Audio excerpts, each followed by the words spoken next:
If you're wondering if Sapphire, North Carolina is worth visiting, these 5 epic spots look straight out of a movie and guarantee an unforgettable getaway. Here's everything you need to know before you go. First up, Looking Glass Falls, one of the most powerful waterfalls around.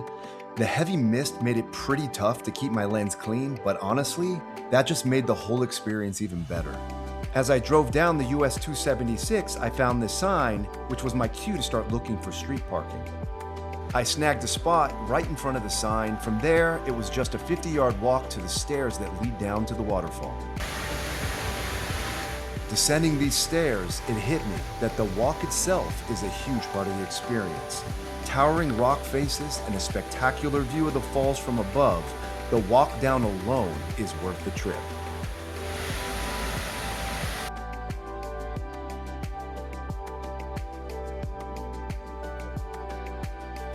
Wow.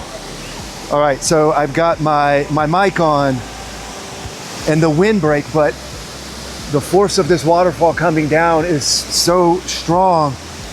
It's like standing in a wind tunnel. This is amazing. Trying to get a good shot, but it's kind of hard to because there's a lot of water. So cool.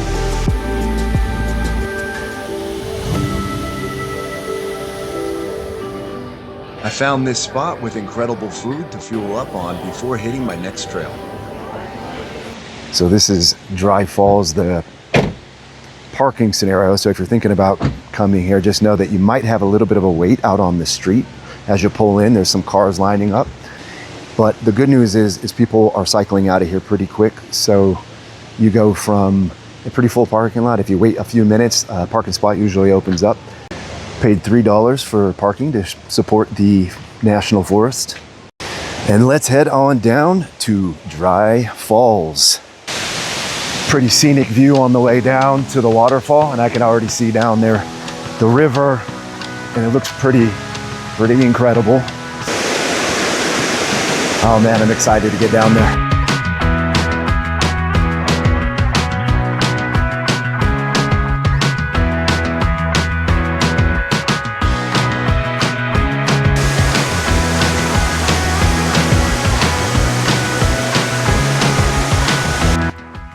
This is what makes Dry Falls so incredible. The natural rock overhang keeps you mostly dry while you walk behind thousands of gallons of water, crashing down just feet away. Standing behind a wall of water this powerful is an absolute surreal experience.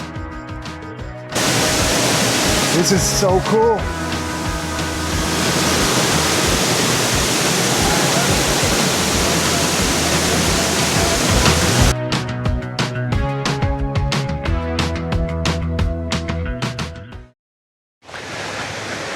I'm walking down to Sliding Rock to go see what this thing is all about, and I can already hear the kids down there having a blast.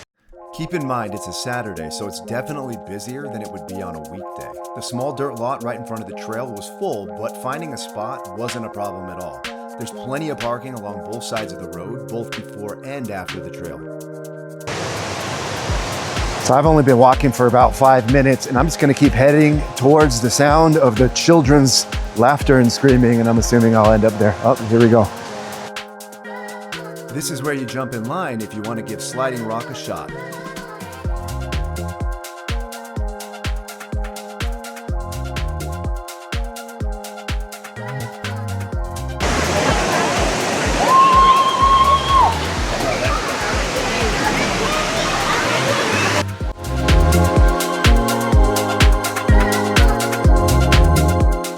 And here's my home base while I'm hunting down these waterfalls. I've got a nice little kitchen so I can eat some good food if I can't make it to a restaurant. Living room. It's got a cool little balcony out here with a view of the forest. Took a little break from the waterfalls and I found this lake not too far from the resort that I'm staying at. That is kind of my home base. And this doesn't do it any justice, but behind me, this hill or this cliff right here is like straight down. It's amazing. It's amazing. And I'm getting ready to kayak out there, but check this out. They gave me a baby kayak. My kayak is so small. I barely fit in it. As long as it floats me though, I'm happy with it.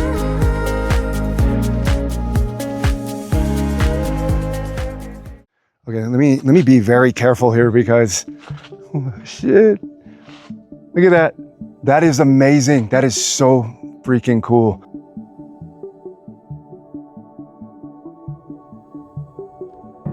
Full disclosure, I didn't get a shot of the parking lot, mostly because this hike wasn't even on my original itinerary. But skipping Whiteside Mountain would have been a massive mistake. It's a total hidden gem. If you pull up late on a Saturday afternoon, like I did, parking is effortless. Maybe 2 cars in a 50-spot lot. The trail kicks off right away with these endless wooden staircases climbing up to the ridge. But here's the single most important tip for this trail. Hike this loop counterclockwise. Going counterclockwise puts 75% of the most insane cliffside views on your way up, including the secret overlook from the opening shot. Another conveniently placed fork in the road. I'm gonna stay to the left. It looks a little wider. Looks like it's gonna bring me up higher. So I'm going to stay to the left over here. And another fork in the road. You know what, this actually looks just like, it might be just like a little bit of a lookout. So I just jumped off this to come off the path.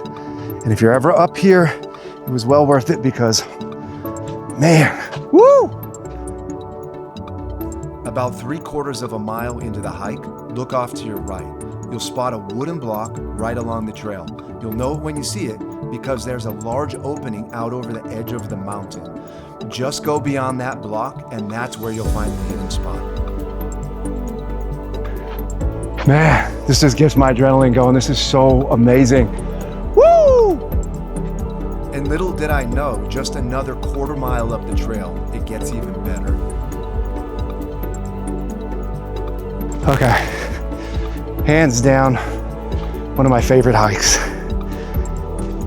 And it's because of the spectacular views. I mean, that one off the cliff, I only walked like 15 feet off this trail, and it was just an incredible view. I said it's 1,000 foot. I don't know. It feels like it's 1,000 foot. Who cares? It looks so cool. It doesn't even matter. 10 out of 10 for this hike so far.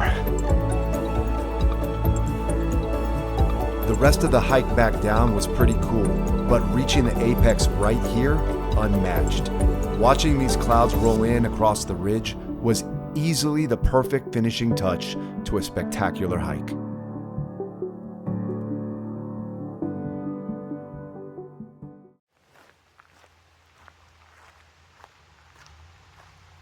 More Cove Falls. This is the parking scenario right off the side of the road.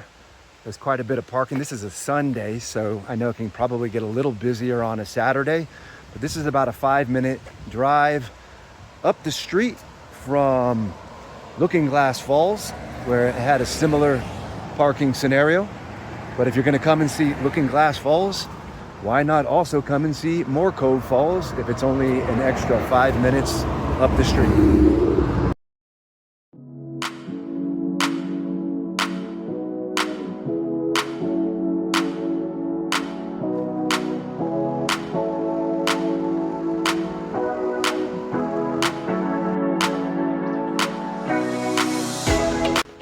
So you have to be aware of this. There's this massive river running right in front of the steps that you just really have to be careful.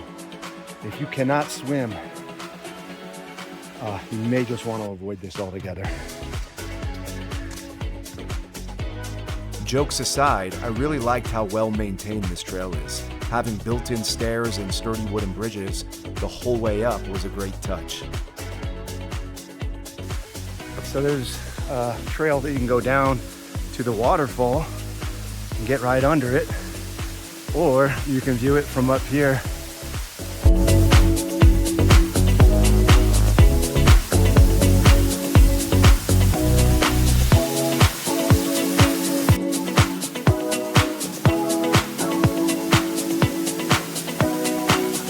Okay, so after you come down the main entrance into the falls, there's a trail that kind of leads up the other way, and it kind of looks like there might be another trail that goes up into the woods.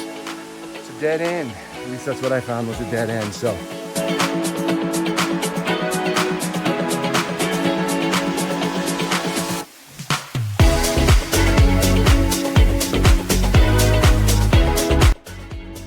5 more incredible spots down. I take the guesswork out of travel and hand you the ultimate guide.